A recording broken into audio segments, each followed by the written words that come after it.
हाँ hello madam जी, कुछ नया पता चला वो पुरानिया झील वाले केस में? जो सवाल मुझे तुझसे पूछना चाहिए तू मुझसे पूछ रहा है। खबरों के नाम पे धब्बा बनता जा रहा है। अरे मैडम कुछ काम हो हमारे लिए, हम तो उसी के लिए फ़ोन किए थे आपको। हाँ है, पता कर ये ड्राइवर संदीप वर्मा और जानवी तंवर के बीच में क्या रिश्ता था, कोई अफेयर वगैरह? हैं? ये तो वाकई कहानी में ट्विस्ट आ गया मैडम जी। उस ढाबे पर रुकने की बात संदीप ने कही थी, याद है हमको। अरे वो दाल मखनी सबसे ज्यादा फेमस है संतराम ढाबे की, और बाकी खाने बहुत बढ़िया मुकेश भैया। हाँ ठीक कह रहे हैं चाचा जी, हमें भी याद है संदीप ने ही कहा था कि हमें इसी ढाबे पर रुकना चाहिए। मुकेश, तुम सब और जानवी एक ही छत के नीचे रहते थे, क्योंकि हम तो इस घर में रहते नहीं थे। तुम लोगों को कैसे पता नहीं चला कि जानवी का कोई चक्कर चल रहा है इस संदीप के साथ? घर में किसी ना किसी को तो पक्का पता चला होगा, और इस वक्त भी कोई ना कोई जानबूझकर चुप है। जानवी, काजल, जानवी ने अपना नाम काजल क्यों रख लिया? अभी तक पता नहीं चला है, लेकिन पता चलेगा ये पक्का है। हमारी छोटी बहन बच कैसे गई? क्यों मरना था इसे भी? तय था पहले से? पानी में डुबाकर मारना चाहते थे या कोई और तरीका था? क्या तुम लोगों का प्लान इसलिए चौपट हो गया क्योंकि तुम्हारी पीठ के पीछे कोई दूसरा प्लान बन गया? सर किस प्लान की बात कर रहे हैं आप? हम आपको पहले भी बता चुके हैं कि हम लोगों में कोई भी टकरार नहीं थी कि ऐसा कोई भद्दा सा प्लान करेंगे। हम लोग अपने बूढ़े माँ बाप और चाची की जान लेंगे, अपनी छोटी बहन को गायब करवाएंगे। अरे समझ के क्या रखा आपने हम लोगों को? ड्राइवर संदीप वर्मा जिसकी गाड़ी थी, उसे तुमने बुलाया था? हम नहीं बुलाते तो कौन बुलाता? हमारे बीमार बाबूजी, अम्मा, जानवी।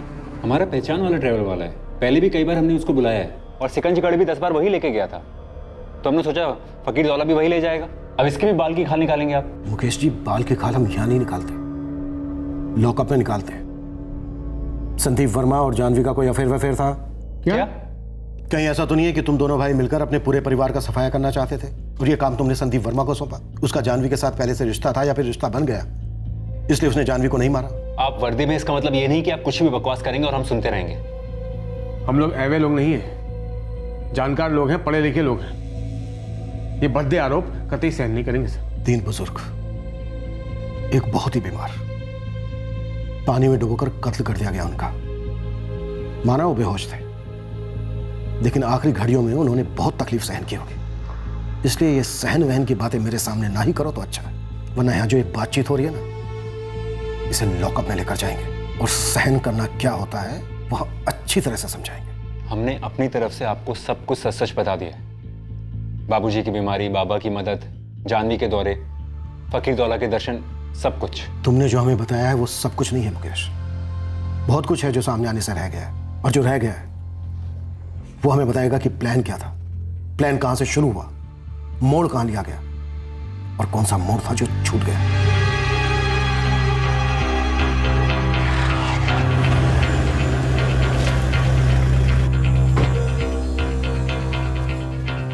मैडम जी, हमारे पति मिले क्या? देखो फिलहाल तो नहीं पता, पर क्या संदीप ने तुम्हें कांटेक्ट किया? किया होता तो हम आपसे थोड़ी ना पूछते। आप लोगों को बहुत बड़ी गलतफहमी हुई है संदीप जी को लेकर। वो कभी किसी को सपने में भी मारने का नहीं सोच सकते, बहुत ही सीधे इंसान है। इतने सालों बाद मेहनत करके खुद की गाड़ी खरीदी, वो भी लोन पर। 2 लोगों को मुफ्ती में यहाँ पे 24 घंटे ड्यूटी पे लगा के रखो। संदीप वर्मा आएगा जरूर, बीवी से ना सही, बच्चों से मिलने तो जरूर आएगा। जी मैडम। हाँ हेलो मैडम जी, कुछ नया पता चला वो पुरानिया झील वाले केस में? जो सवाल मुझे तुझसे पूछना चाहिए तू मुझसे पूछ रहा है। खबरों के नाम पे धब्बा बनता जा रहा है। अरे मैडम कुछ काम हो हमारे लिए, हम तो उसी के लिए फ़ोन किए थे आपको। हाँ है, पता कर ये ड्राइवर संदीप वर्मा और जानवी तंवर के बीच में क्या रिश्ता था, कोई अफेयर वगैरह? हैं? ये तो वाकई कहानी में ट्विस्ट आ गया मैडम जी। देख अभी कुछ क्लियर नहीं है, फिलहाल लखनऊ में तफ्तीश जारी है। ये जानवी अभी कहीं काजल बन के रह रही है, तू पता कर कि संदीप का इसमें क्या हाथ था। मुश्किल लग रहा है ये अफेयर मैडम जी, क्योंकि अगर कुछ होता ना तो इतने टाइम में कुछ न कुछ हवा तो लग ही जाता। कुछ चिंगारियां ऐसी होती हैं जो राख के अंदर दबी रहती हैं, हवा देने पर दुनिया के सामने आती हैं। फिलहाल तू काम पे लग जा। पुलिस वाले सटिया गए, समझ में आता है किशन भैया, मगर आप भी जानवी और उस ड्राइवर संदीप को मिलाने के लिए हम पूरे खानदान को खत्म कर देंगे, ये कहना चाहते हैं आप? अरे तुम लोगों के बीच में क्या था हमें नहीं पता, पर इन सब चक्कर में हमारी मालती की जान बिना वजह चली गई। उनको तो कुछ पता ही नहीं था। चाचा जी, हम लोगों को भी उतना ही पता था जितना आपको पता था। वो तो हमें अभी पता चला कि जानवी जिंदा है। पुलिस को शक है कि संदीप के साथ उसका चक्कर चल रहा है और शायद उन दोनों ने मिलकर ये सब कुछ किया है। उस ढाबे पर रुकने की बात संदीप ने कही थी, याद है हमको। अरे वो दाल मखनी सबसे ज्यादा फेमस है संतराम ढाबे की, और बाकी खाने बहुत बढ़िया मुकेश भैया। हाँ, ठीक कह रहे हैं चाचा जी। हमें भी याद है, संदीप ने ही कहा था कि हमें इसी ढाबे पर रुकना चाहिए। मुकेश, तुम सब और जानवी एक ही छत के नीचे रहते थे, क्योंकि हम तो इस घर में रहते नहीं थे। तुम लोगों को कैसे पता नहीं चला कि जानवी का कोई चक्कर चल रहा है इस संदीप के साथ? घर में किसी ना किसी को तो पक्का पता चला होगा, और इस वक्त भी कोई ना कोई जानबूझकर चुप है। जानवी और संदीप वर्मा का अफेयर होना नामुमकिन नहीं था। होते हैं कुछ ऐसे अफेयर जिनकी भनक तक नहीं लगती, घर वालों को भी नहीं। पर अगर घर में इस बात की किसी को भनक नहीं थी, तो क्या जानवी और संदीप वर्मा सिर्फ जानवी के घर वालों के डर की वजह से ऐसे भयानक कांड पे उतर आए? शायद इनका इस्तेमाल किया गया हो, कोई जानता हो इस अफेयर के बारे में और इनको मोहरा बनाया गया हो बाकी घर वालों को मारने के लिए।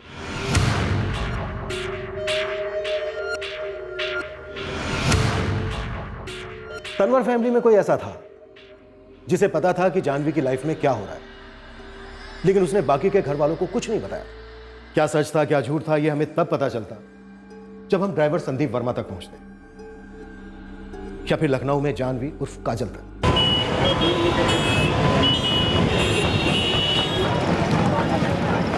ये काजल का फोटो कल हमारे थाने में आया। ये कौन? सुरेश अवस्थी नाम लिखा हुआ है। ये काजल के फोटो के साथ इस सुरेश अवस्थी का फोटो भी आया। केस क्या है? सिविल कोर्ट में एक एडवोकेट है, चंद्रेश उपाध्याय, उन्होंने इन दोनों फोटोज को भेजा और इनकी डिटेल्स पता करने को बोला। ये दोनों उनके पास क्या कर रहे थे? अवधेश जी, हमें इस कपल का कुछ ठीक नहीं लग रहा है। किस बात का शक हो रहा है आपको एडवोकेट साहब? कल ये कपल आया था हमारे पास। लड़की ने अपना नाम काजल शर्मा और लड़के ने सुरेश अवस्थी बताया। बोले कि कोर्ट मैरिज करना चाहते हैं। हमने उनसे डॉक्यूमेंट मांगा, फोटो पकड़ा दिए। मैं अभी भेज रहा हूँ आपके पास। फिर मैंने इनसे कल यानी कि आज आने के लिए कहा, पहचान पत्र के साथ। दोनों आए ही नहीं।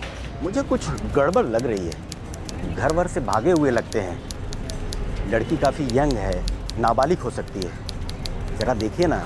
और उपाध्याय जी ने इन दोनों फोटोज को भेज दिया। ये दोनों काजल और सुरेश एडवोकेट के पास शादी करने गए थे? हाँ, ऐसा ही कुछ है। हमने अभी तक इस पर कोई कार्रवाई शुरू की नहीं है। वो कांस्टेबल उनकी फाइल लेकर आ रहा था तो हमारे खबरी अली उसे देख लिया और एकदम दो और दो मिला दिया। उसके पास आपके जानवी तनवर की केस डिटेल भी थी और फोटो भी। सुरेश अवस्थी? अब ये केस में लेट एंट्री कैरेक्टर कौन है? ये काजल जो 100% जानवी है, इस लड़के के साथ शादी करने गई थी, लेकिन वकील को कुछ गड़बड़ लगा और ये लड़की नाबालिग भी लगी, तो उसने फटाफट इनकी तस्वीरें पुलिस स्टेशन भिजवा दी। अब इस केस की कड़ियां मिलने लगी हैं। तुम काजल उर्फ जानवी और सुरेश अवस्थी के पीछे लग जाओ। सुरेश अवस्थी? नहीं सर, ये नाम तो हमने पहली बार सुना है। और सर, हमारी जानवी सुरेश अवस्थी के साथ लखनऊ में क्या कर रही है?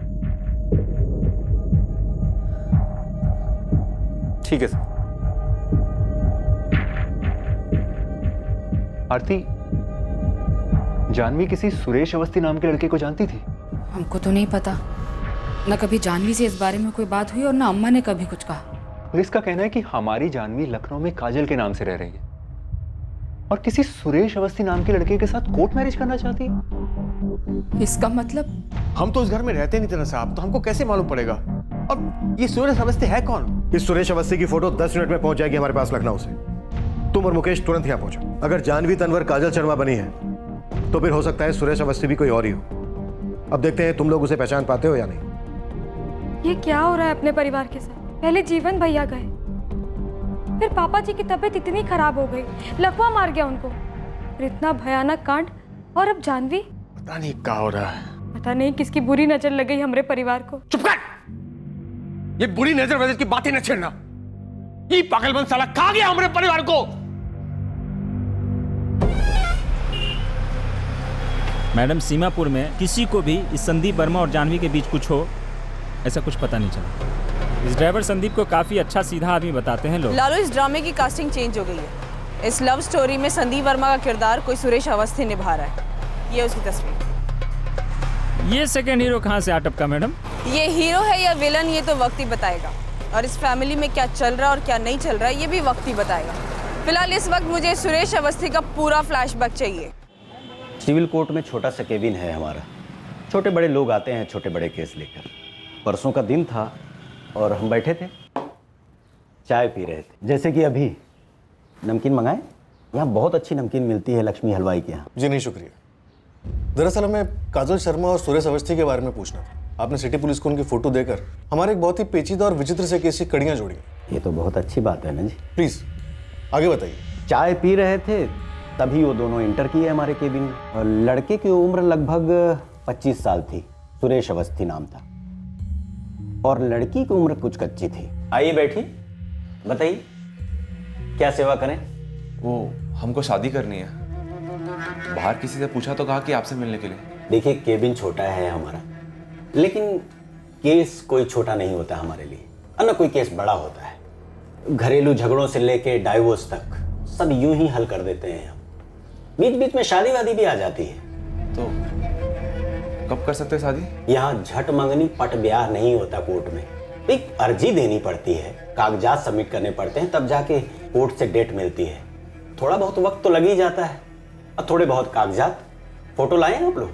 हाँ फोटो लाए।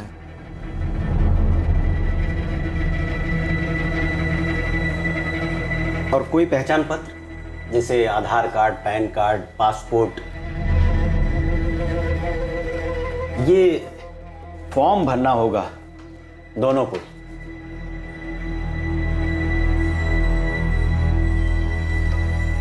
सर शादी आज नहीं हो सकती? अर्जी सबमिट होगी, कोर्ट तारीख देगी, कागजात लगेंगे, फिर जाके होगी शादी। वो तारीख आज की नहीं हो सकती? नहीं, शादी का सर्टिफिकेट आज नहीं मिल सकता? मैरिज सर्टिफिकेट कोई सिनेमा का टिकट नहीं है कि आधे घंटे लाइन में खड़े हो गए और बैठ गए बालकनी में। आप लोग पहचान पत्र ले आइए, कल परसों तक शायद हो सकता है कोर्ट डेट दे दे। कोई प्रॉब्लम है? नहीं, मतलब हाँ, वो हम लोग डॉक्यूमेंट और कागजात वगैरह कुछ लेकर आए नहीं अपने साथ। घर से नहीं लाए? जी। मतलब जहाँ से भाग के आए हो? सर बिना डॉक्यूमेंट्स के शादी करा दीजिए प्लीज। नहीं, अगर कुछ एक्स्ट्रा लगे तो दे देंगे। हमारे पूरे लखनऊ में, हम तो कहते हैं हमारी पूरी यूपी में, कोई माई का लाल बिना डॉक्यूमेंट के आज के आज असली मैरिज सर्टिफिकेट दिलवा देना तो ये दुकान बंद करके लक्ष्मी हलवाई के पास बैठ के जलेबी तलेंगे। ठीक है, हम लोग एक काम करते, हम लोग कल आते सारा कागजात वगैरह लेकर। चलो काजी। अरे सुनो तो, माना कि हम बहुत बड़े वकील नहीं हैं, पर हैं तो कानून के पक्के हम भी। सुन के हमने पता कर लिया कि भैया कुछ तो गड़बड़ जरूर है। हम भी ठहरे बाल बच्चे वाले, समझ सकते हैं कि बच्चे भगाए गए हैं या भागे हुए हैं। और तभी हमने सब इंस्पेक्टर अवधेश जी को फोन लगाया। उन्होंने अपना कोई एड्रेस दिया, फोन नंबर? कुछ भी नहीं। कागजात की बात करते ही भाग खड़े हुए दोनों। फोटो वापस लेना भूल गए जल्दबाजी में, वरना वो भी हाथ नहीं लगती। अली खाता तो खुल गया, लेकिन अभी दिल्ली बहुत दूर है। मुझे इस काजल उर्फ जानवी और इस सुरेश अवस्थी उर्फ पता नहीं कौन, इन दोनों तक जल्द से जल्द पहुंचना है। जनाब अगर ये लखनऊ में ही हैं तो जरूर किसी लॉज पॉज में नकली नाम के सहारे दुबक कर बैठे होंगे। अली सीमापुर से जितनी भी डिटेल्स मिल पाएंगी मैं तुझे भेजता रहूंगा। बारीकी से छानना, multiple murder case. Suresh Awasthi नाम है इसका? जानते हैं क्या इसको? नहीं नहीं, हम ऐसे किसी अजनबी को नहीं जानते हैं। शायद हम देखे हैं इसको। कहाँ, कब? देखे तो है इसको, एक बार मिले भी हैं। हाँ याद आया, एक ही बार तो मिले थे। से मुकेश भैया की दुकान पे ना ये हमसे टकराया था।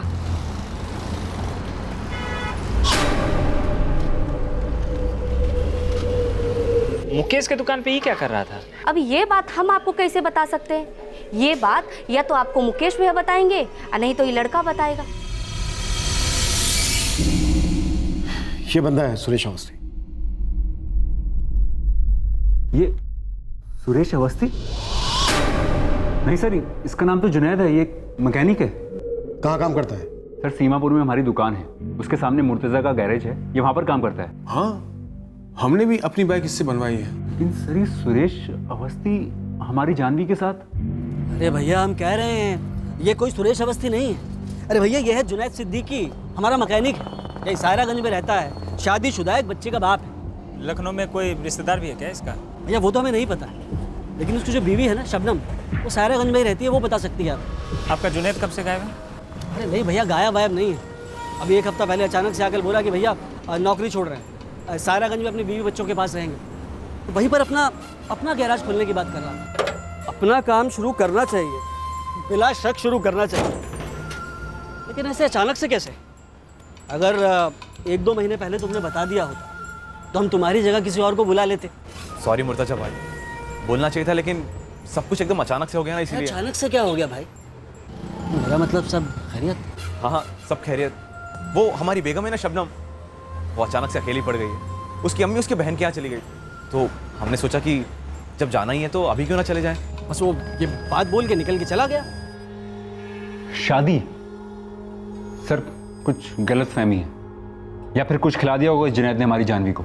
आप मिले नहीं ना काजल से, हो सकता है वाकई में वो काजल है और हमारी जानवी नहीं। हमेशा कल डबल रोल। किशन साहब, ऐसा सिर्फ फिल्मों में होता है, असल जिंदगी में नहीं। लेकिन जानवी ऐसे एक मुसलमान लड़के के साथ मैकेनिक, और सर हम तो जानते हैं इसको अच्छी तरीके से। मुकेश भैया एकदम तैयार है, मक्खन जैसी चलेगी। पिछली बार तुमने मलाई बोला था, 2 दिन में बंद पड़ गई थी। अरे भैया इतनी पुरानी हो गई है, ऐसे तो घोड़ी भी थक जाती है। आप इसे रिटायर क्यों नहीं करते थे? मार्केट में एक से एक नई मॉडल आई है। हमें तो सच में यकीन ही नहीं हो रहा है सर। हमें भी यकीन नहीं हो रहा है। तुम्हारे घर के 3 लोग मारे गए हैं और एक बाबा कलीम कुरैशी। ड्राइवर संदीप वर्मा की लाश मिलनी अभी बाकी है। अब तुम्हारी छोटी बहन मिली है, जानवी, जो जानवी नहीं काजल है। अरे जुनैद, जो जुनैद नहीं सुरेश अवस्थी है। कैसे यकीन होगा? वैसे लखनऊ में है कोई तुम्हारा? कोई रिश्तेदार? रिश्तेदार? सर अगर होता तो सबसे पहले हमें फोन नहीं आता क्या? तुम्हारा है कोई? नहीं तो, और वैसे भी हम तो उस घर में रहते नहीं थे, तो हमको कैसे? अब एक बार भी मत बोलना कि हम तो उस घर में रहते नहीं थे, हमें कुछ नहीं पता, हम बिलीव नहीं करते मंदिरों में, दरगाह पर, बाबाओं पर। अब जो भी कहना सुनना होगा इन दोनों के सामने। हम भी तो जाने उस ढाबे की दाल कितनी काली थी और वो झील कितनी गहरी। जानवी और जुनैद का अफेयर, किसी को तो पता था इसके बारे में। शायद बाबा कलीम कुरैशी ही उनका साथ दे रहा था। शक कलीम और जानवी के अफेयर का था, पर बाबा कलीम दरअसल जुनैद और जानवी के रिश्ते को हवा दे रहा था पनपने में, और फिर साजिश में बाबा कलीम को रास्ते से हटा दी गया ताकि कोई निशानी ना छूटे। इस अफेयर की निशानी किसी ने बहुत पहले पकड़ ली थी। इस पूरी साजिश का एक इतिहास भी था, पीर वाजिद की दरगाह के दौरे से लेकर फकीर दौला की दरगाह तक। अपना शक सही निकला जनाब, और निशाना भी सही जगह लगा है। एड्रेस लिख लो, शिवशंकर लॉज, बड़ी मस्जिद के पीछे। और हाँ, वहाँ के रजिस्टर में दोनों ने अपना फर्जी नाम दिया हुआ है, काजल शर्मा और सुरेश अवस्थी। तुम वहीं रोके रहना, मैं टीम लेके पहुंच रहा हूँ।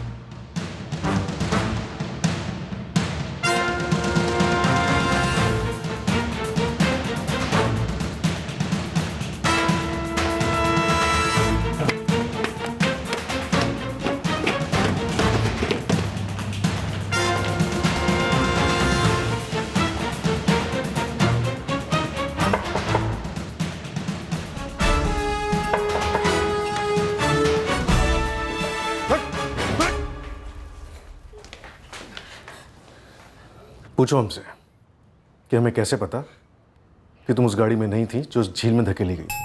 हमें एक नहीं 4 आत्माओं ने बताया। और तुम जानती हो ना वो आत्माएं किन लोगों की थी?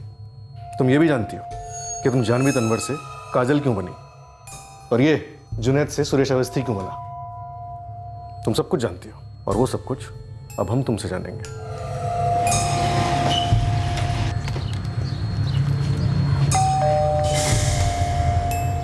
भाभी किशन भैया है का? तुम मिले का जानवी से? जानवी और जुनैद को लखनऊ से लाया जा रहा है। क्या बोली जानवी? हवलदार बोला पूछताछ करना बाकी है अभी। ये जो जुनैद है, इसका हमारी जानवी के साथ किसको पता था रे? पता नहीं किशन भैया, हम तो ये सोच के हैरान है कि हमारी जानवी इतनी बड़ी हरकत कैसे कर सकती है, वो भी बिना किसी की मदद से।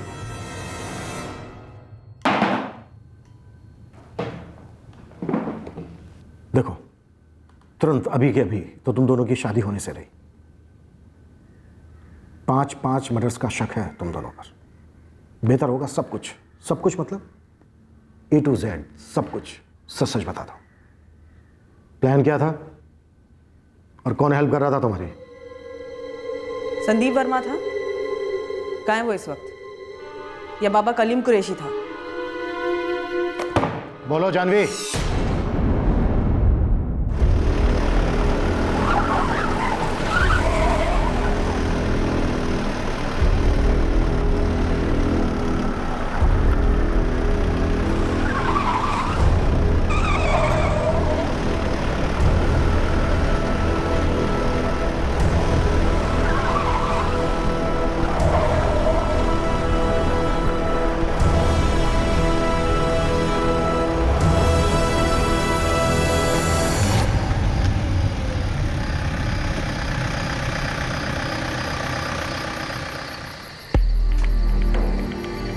जुनैद, तुम यहाँ? हाँ संदीप भैया, वो यहाँ नियालपुर में एक रिपेयर की गाड़ी छोड़ने आए थे। कब से खड़े, कुछ मिल ही नहीं रहा था और किस्मत देखिए आप मिल गए। अरे किस्मत की तो बातें मत करो यार जुनैद। किस्मत तो हम लोगों की इतनी खराब है ना, पता नहीं ढाबे में क्या खा लिया, उसमें क्या गड़बड़ हो गई, सबकी तबीयत खराब, उल्टी आ रही है, भयंकर नींद आ रही। तुम एक काम करो, सीमापुर तक चला लोगे क्या? ये भी कोई पूछने की बात है? आप आइए, हम चलाते हैं, आइए।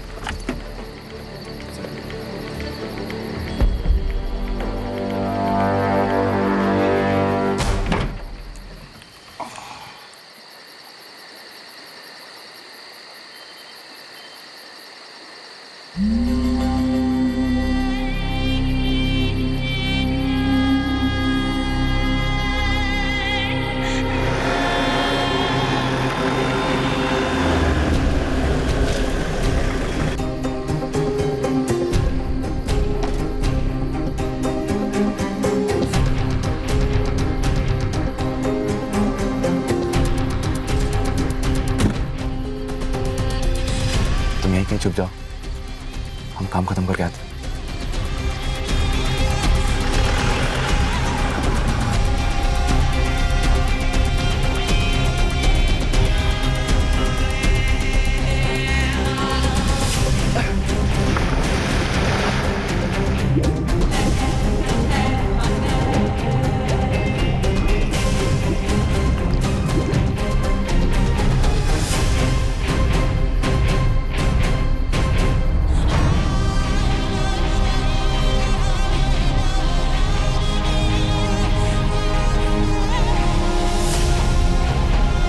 इत्तेफाक तो नहीं लगता कि जुनैद ने भी वैसी पठानी पहन रखी थी जैसी पठानी बाबा कलीम कुरैशी पहनता था।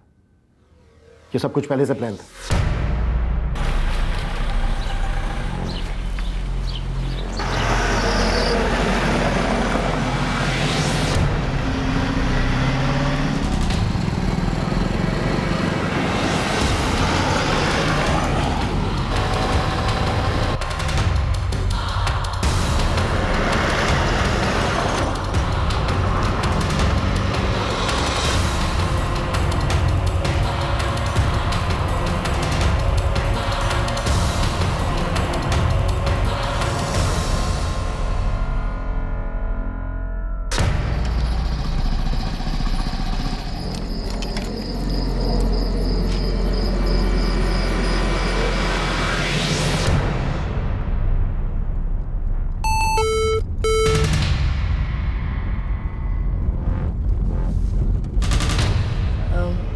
मुकेश भैया, कहीं खाने के लिए रुके क्या?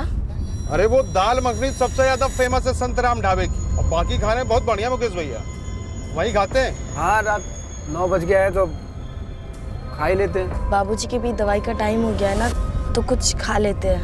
अच्छा संदीप, ये संतराम ढाबा कितनी दूर है आगे?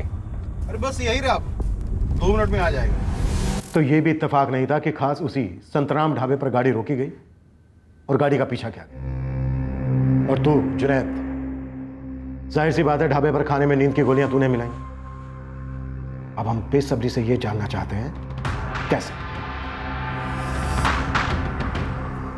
रे पंकज, 7-8 का ऑर्डर रेडी है रे, ले जा फटाफट।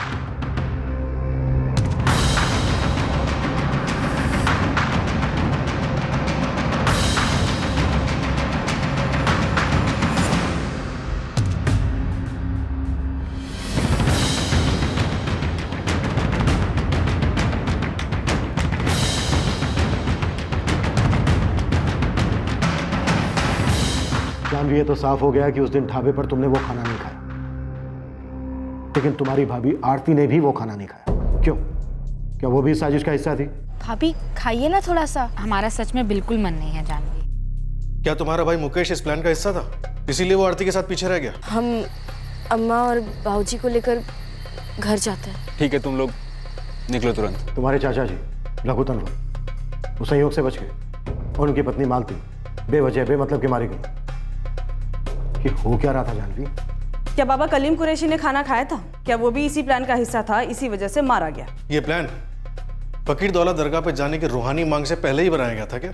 तुम्हारा अपने बाबूजी के लिए प्यार भक्ति ये सब ढोंग था ना? नहीं सर, ये झूठ है। मैं अपने बाबूजी से बहुत बहुत प्यार करती थी। मैं बस उन्हें ठीक होते हुए देखना चाहती थी। बेहोश करके गाड़ी में बिठाकर धक्का देकर झील में डुबोने से कोई कैसे ठीक हो सकता है जानवी? वो तो मर जाता, जैसे तुमने अपने बाबूजी को मार डाला, अपनी मम्मी को मार डाला, अपनी चाची को मार डाला, बाबा कलीम कुरैशी को मार डाला, और वो भी इसके लिए, इस जुनैद के लिए। कैसे आया ये तुम्हारी जिंदगी?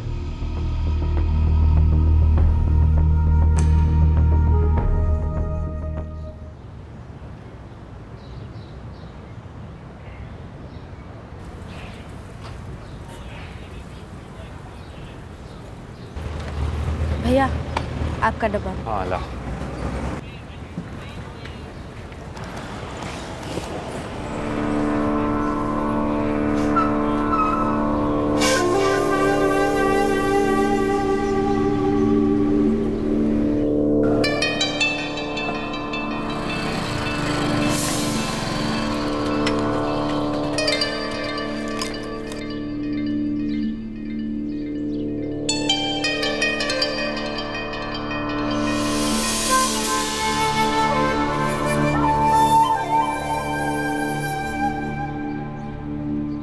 तुम अपने किशन भैया के लिए भी डब्बा लेकर क्यों नहीं जाती? और भी ज्यादा टाइम मिलेगा हम दोनों को। पागल हो क्या? उनके लिए तो जया भाभी बनाती है ना टिफिन। उनकी रसोई अलग है, घर अलग है, सब अलग है। देखना एक दिन तुम हमारे लिए भी डब्बा बना कर लाओगी। खुद अपने हाथों से बना के लाएंगे एक एक चीज। लेकिन सबके सामने ये हो पाएगा? हम मुकेश भैया को रोज खाना देने जाते थे। वहाँ हमारी जुनैद से फ्रेंडशिप हो गई और प्यार हो गया। और हमारा प्यार सच्चा था। जुनैद मियाँ, तुम कोई 18 साल के बाली उम्र के बालक तो हो नहीं इन मैडम की तरह। सिराजगंज में तुम्हारी अच्छी खासी फैमिली है, बीवी शबनम, बेटी ज़ारा। तो क्या तुम्हारे इतिहास के बारे में पता है इन मैडम को? सब कुछ पता था। हमने जानवी को सब कुछ साफ साफ बता दिया था, है ना जानवी? अगर प्यार नहीं करते सच्चा वाला तो सच बताते ही क्यों? अगर पहले से शादीशुदा हो तो हमसे दोस्ती काहे की है? क्यों पड़वाया हमें अपने प्यार में? क्योंकि जानवी, हमारी शादी हमारी मर्जी से नहीं हुई थी। जबरदस्ती उस शबनम को हमारे गले बांध दिया गया था। लेकिन प्यार हमने अपनी मर्जी से किया है, सच्चे दिल से, पूरी शिद्दत से, वो भी तुमसे। सच कह रहा है। पता चला किसी तीसरी को भी ऐसा ही कह रहे हैं। अरे वो जानवी तो जबरदस्ती हमारे गले पड़ गई थी। जानवी ऐसे क्यों बोल रही हो? तुम्हारे लिए हम गला काटेंगे, पूरा दुनिया का और खुद का भी। इतना प्यार करते हैं तुमसे।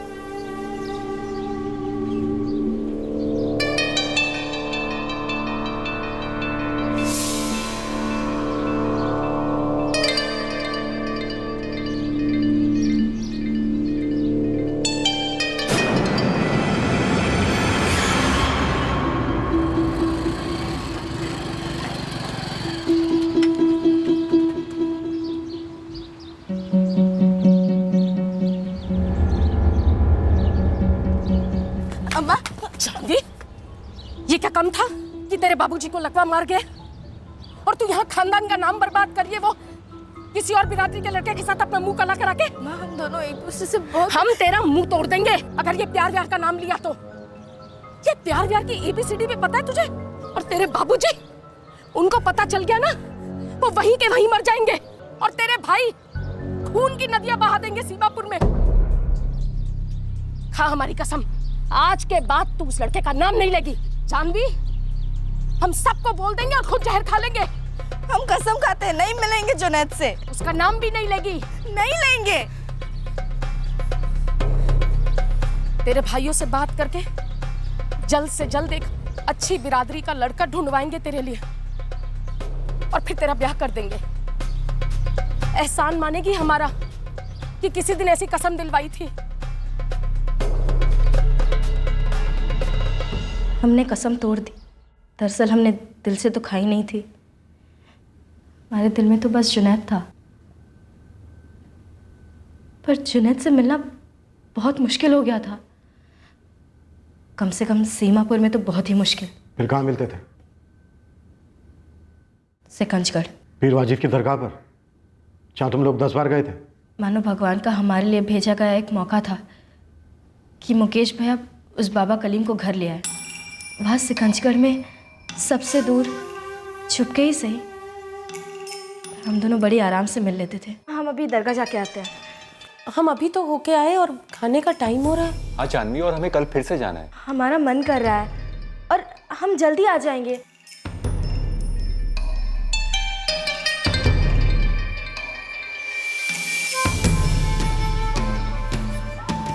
शिकंजगढ़ में एक दिन ऐसा नहीं था जब मैं जुनैद से नहीं मिलती, और वहाँ हम काफ़ी देर साथ रहते, करीब रहते, काफ़ी करीब। जब जब तनवर खानदान पीर वाजिद की दरगाह पर जाता, तू भी वहाँ पहुँच जाता? जी। लेकिन जब 10 बार पीर वाजिद के यहाँ माथा टेकने की मन्नत पूरी हो गई, तब हम बड़ी मुश्किल में पड़ गए। हमारे पास मिलने का कोई रास्ता ही नहीं था।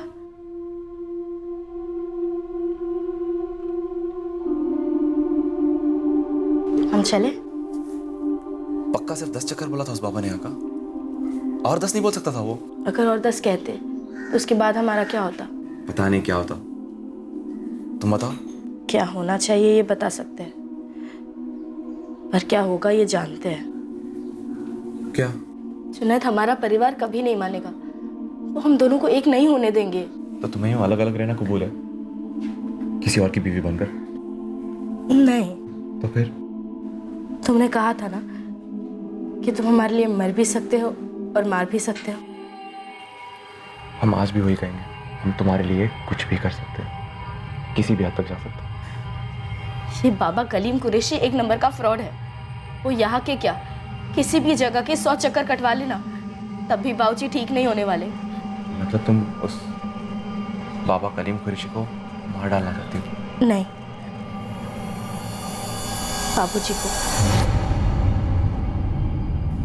डर गए? वो बात नहीं है, लेकिन जानवी, मारने के बजाय हम कहीं भाग भी तो सकते हैं, मारना क्यों? और फिर बाबूजी का ध्यान कौन रखेगा? लेकिन तुम तो उनको मारने का बात कर रही हो। उन्हें मारकर उनकी आत्मा को रिहा करने की बात कर रहे हैं। जुनैद, हम अपने बाबूजी से जितना प्यार करते हैं ना, उतना कोई नहीं करता, अम्मा भी नहीं। हम तुम्हारे साथ भाग गए तो किशन भैया और मुकेश भैया तो उनका ध्यान रखने से रहे। किशन भैया तो वैसे भी सिर्फ लेक्चर देते रहते, सलाह देते, सिर्फ मदद करने से रहे। और मुकेश भैया भी कुछ ज़्यादा ध्यान रखेंगे नहीं। अम्मा उनका ध्यान अकेले नहीं रख पाएगी, वो बहुत तड़पेंगे, अम्मा और बाबूजी दोनों। इसलिए भागना है तो हमें बाबूजी की तकलीफ खत्म करनी होगी, अम्मा की भी। तुम जो कहोगी, जो चाहोगी, हम वही करेंगे। ऐसा प्यार आज तक नहीं देखा, मतलब जानलेवा प्यार। मुकेश का क्या रोल था तुम्हारे इस प्लान में? वो तुम्हारे अंदर रूह वगैरह आने का ढोंग किसका आइडिया था?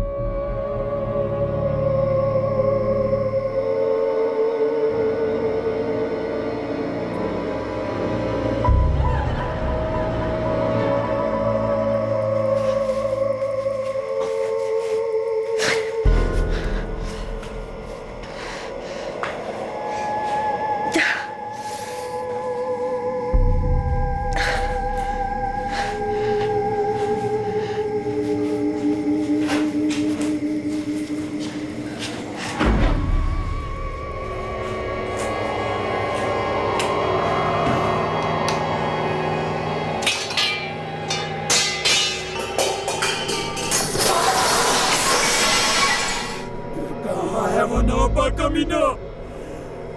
कहाँ है वो नौबत कमीना? भैया आपका खाना।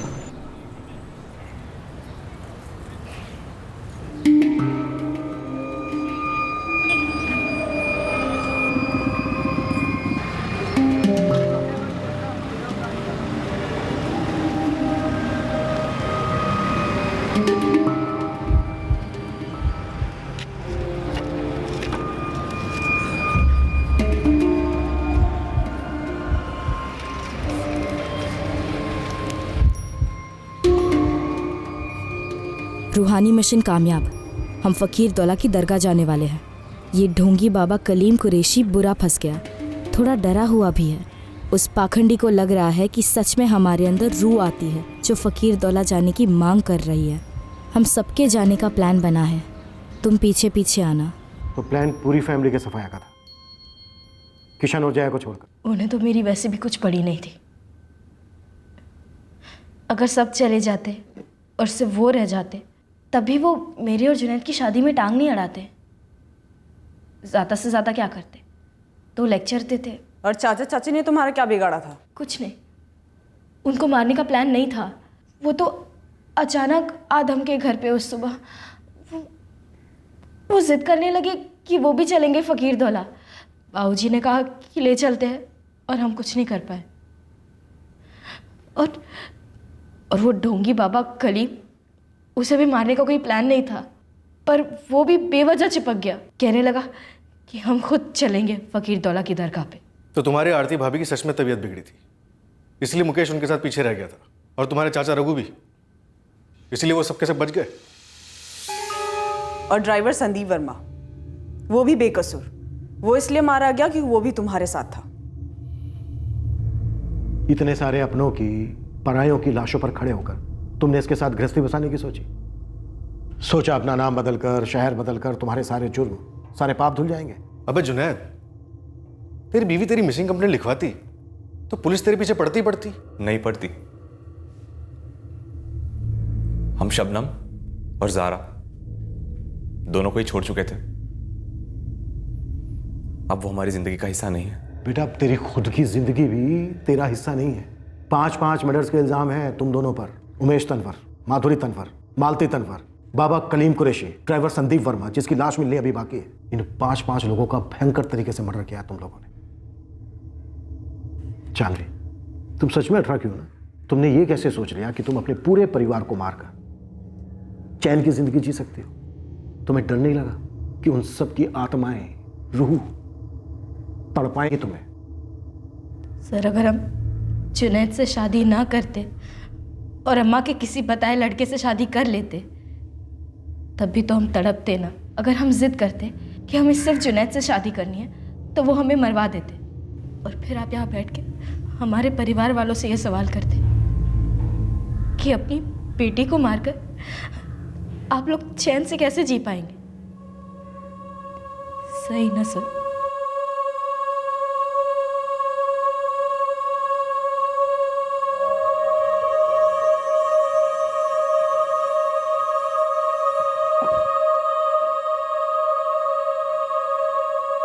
इतनी छोटी सी बच्ची, हमारी जानवी,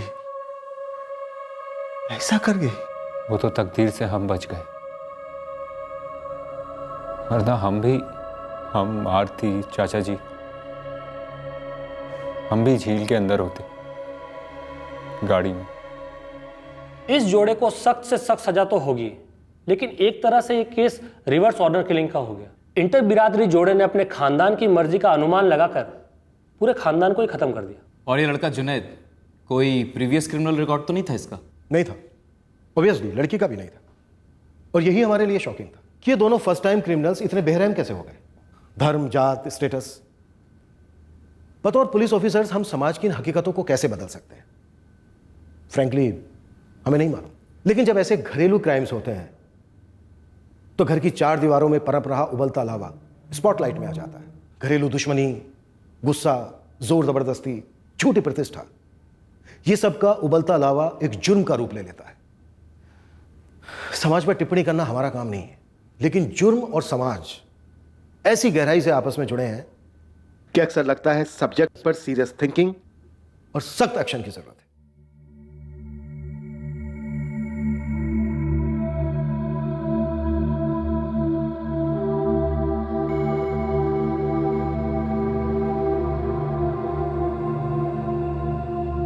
संदीप वर्मा की लाश अभी तक मिसिंग है। जहानवी और जुनैद पर आईपीसी की धारा 302 के तहत हत्या के लिए और धारा 201 के तहत सबूत मिटाने के चार्जेस लगाए गए हैं।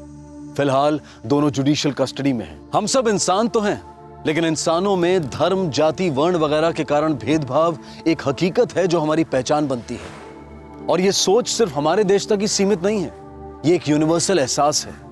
किसी दूसरे को अपना ना समझना ये एक विश्व भर में चलती आ रही इंसानी धारणा है और बहुत पुरानी भी है। सम्मिलित होना, सबके साथ चलना, ये शायद हमारी कुदरती फितरत नहीं है। इसलिए काफी मेहनत करनी होती है कि हम अपने सारे मतभेद भुलाकर अपनी पहचान को एक तरफ रखकर उसका असर दुनिया पर ना होने दें और रोटी बेटी के रिश्ते बढ़ाते रहें। लेकिन इस सच्चाई को नकारा नहीं जा सकता कि एक दूसरे की रोटी खाना और बांटना हमने भले ही सीख लिया है, लेकिन अपनी बेटियों को अपनी मर्जी से कहीं से भी जीवन साथी चुनने की आजादी अभी मिलनी बाकी है। दो धर्मों के बीच प्यार के रिश्ते, खून के रिश्ते इतनी आसानी से नहीं कबूले जाते। लोगों के मतभेद, उनकी गलतफहमियां दूर की जा सकती हैं। लोगों के बीच की विविधता को एकता में बदला जा सकता है, लेकिन इंसानों के बीच ऐसा कोई भेद नहीं हो सकता जिसे भयंकर कत्ल से मिटाया जा सके। अगर बिल्कुल नकारात्मक नजरिए से देखा जाए तो जुर्म एक तरीके से सारे मतभेद मिटा देता है और इंसान को सिर्फ एक ही पहचान देता है, और वो है क्रिमिनल की। फिर मुलाकात होगी अगले एपिसोड में जुर्म की एक और कहानी के साथ।